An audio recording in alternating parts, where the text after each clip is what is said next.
Hey guys, I wanted to make this video because I wanted to answer a question I had about cybersecurity when I first started working in IT. And that's, how do attackers use cookies to fully penetrate a system and obtain information they shouldn't, or even log in as other users? I came across a Try Hack Me room that really went into that in detail, and I'm going to be going over how attackers can steal your cookies, how attackers can use them to log in, as well as where these types of vulnerabilities can be found and generally how to fix them.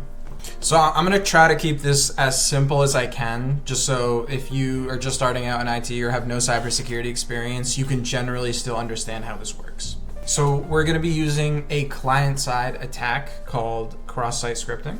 So what cross-site scripting is when an attacker generates code and injects it into a site, let's say in a blog post or a form or anything like that. The next time a user visits that site, that malicious code can execute on the client side and do whatever the attacker wants. I'm going to dive more in detail about this just so we can fully understand. Alright, so we got a vulnerable site here that's vulnerable to cross-site scripting, and what I'm going to do is I'm going to go through the entire pen testing process. So we're going to go through a little bit of reconnaissance and stuff like that. I feel like that's generally good to understand, but again, I'm going to keep it super simple, nothing insanely technical or anything like that. But the first thing an attacker is going to do is generally explore the website. So they're going to kind of look at what the website is, going to look at all the registration form, login forms. And then a common thing attackers do before any website or a professional penetration tester is run an Nmap scan. Now, if you worked in cybersecurity or generally in IT, you're going to know what Nmap is, but basically it's a tool that scans the server for any open ports or services that might be able to be exploited. And that's the server that this web application is hosted on. So that's one of the first things, beyond OSINT, which is open source intelligence, but we're not going to go over that. We're just going to go over very simple penetration test here. The way you use Nmap, it's automatically installed on a lot of attacking Linux machines, but a very simple command. You just do Nmap and then the IP that we're going to exploit, and then we're going to use -p so that basically what this does is it scans all the ports. The typical basic Nmap scan, it scans for, I think it's the first 100 or the first 1,000 ports on a server, but we're going to want to go and scan all available up to 65,000 ports. And then we're going to use -a for, it's an aggressive services and OS scan, and then as well as some other stuff.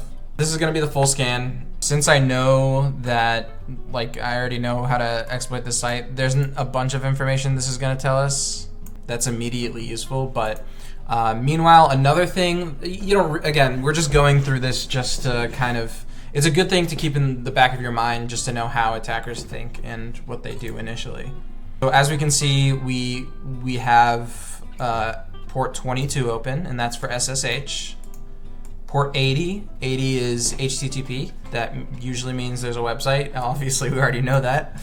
And then port 8081, which is also running HTTP.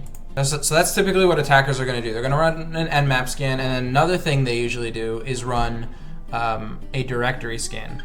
The most common tool for that is GoBuster. This is the syntax for that. So GoBuster, dir means we're going to run a directory scan. I'm going to explain what that is in just a second.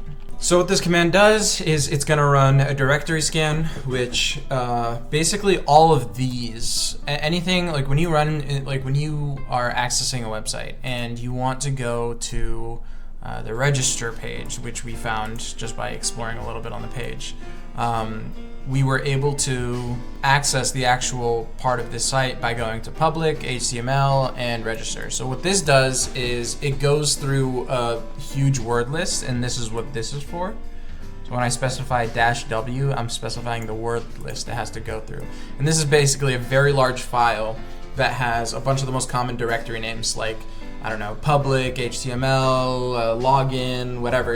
It just runs the site and tries to access each one of these directories right here and tries to map out what things you can access.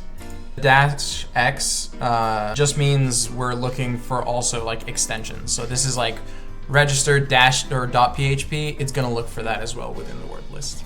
So now it's going through and running that command. Meanwhile, let's explore a bit of the site. Looks like there's a register page. It looks like they're trying to open a social networking site. Let's go ahead and register.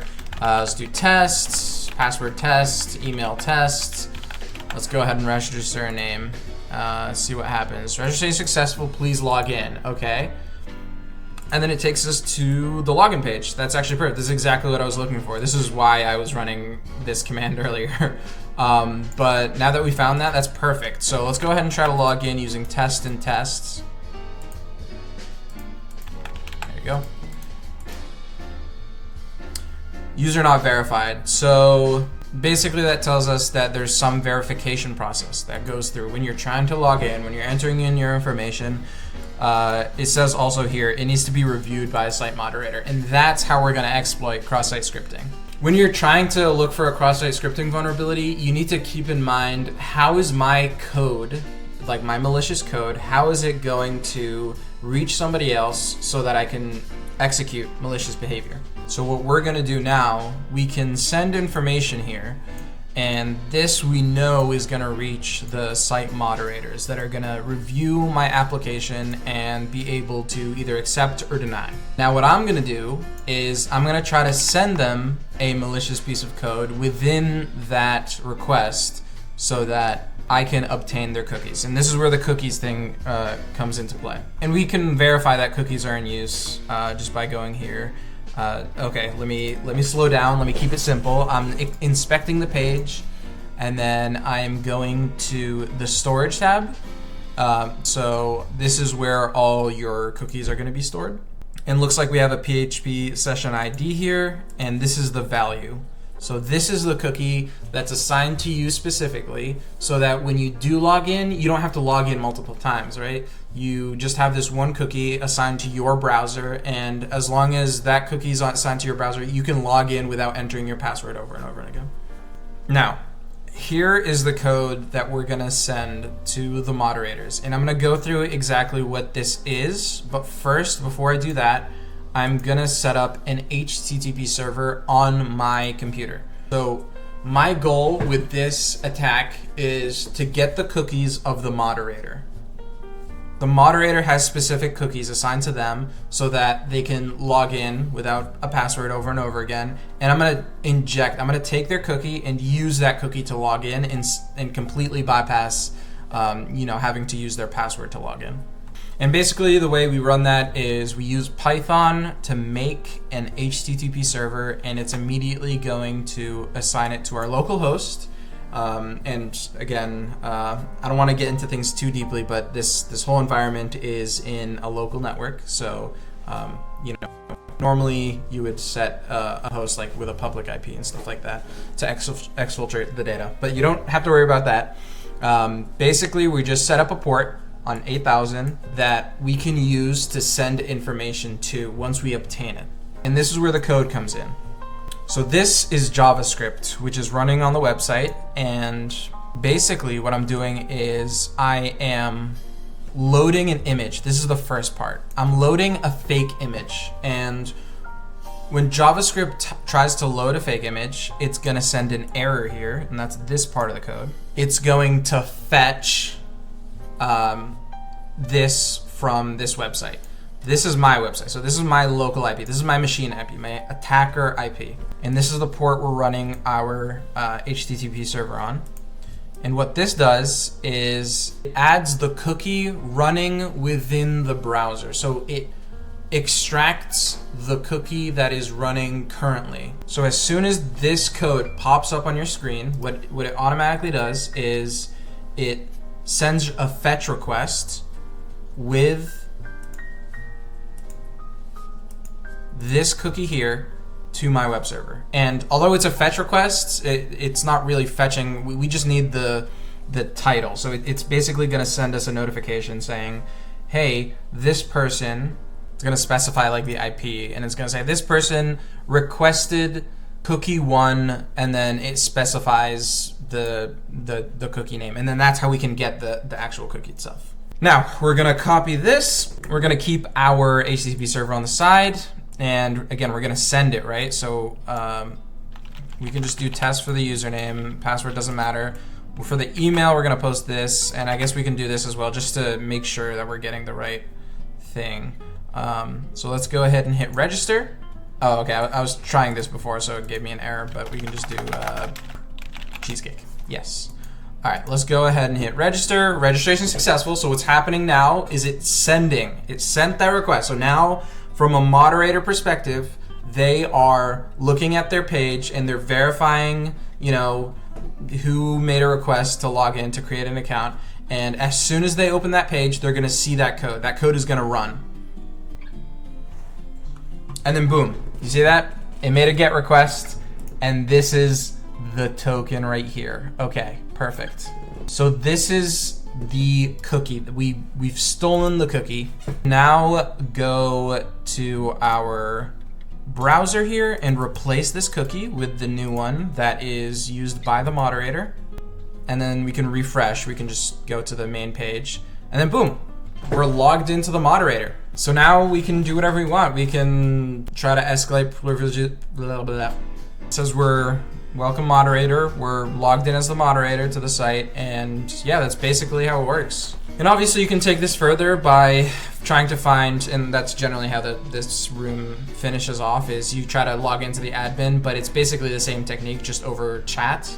Now, when it comes to solving these types of issues on your site, the most important thing to keep in mind is you want code not to be exploitable on client side. A lot of developers belittle client side vulnerabilities because oftentimes if it's not really like a blog post or a registration form, there's no real way to use the cross-site scripting exploit other than like maybe for yourself, like if you want to hack yourself.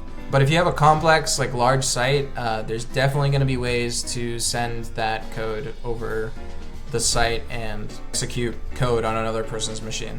So input sanitization, so making sure that the specific input you're getting in different fields is what you're expecting. You can encode the text, encode user input so that it never actually executes. Usually people use base64. So yeah, those are just a few ways to exploit cross-site scripting. Let me know if you guys want me to make more videos on like the actual hacking side of things.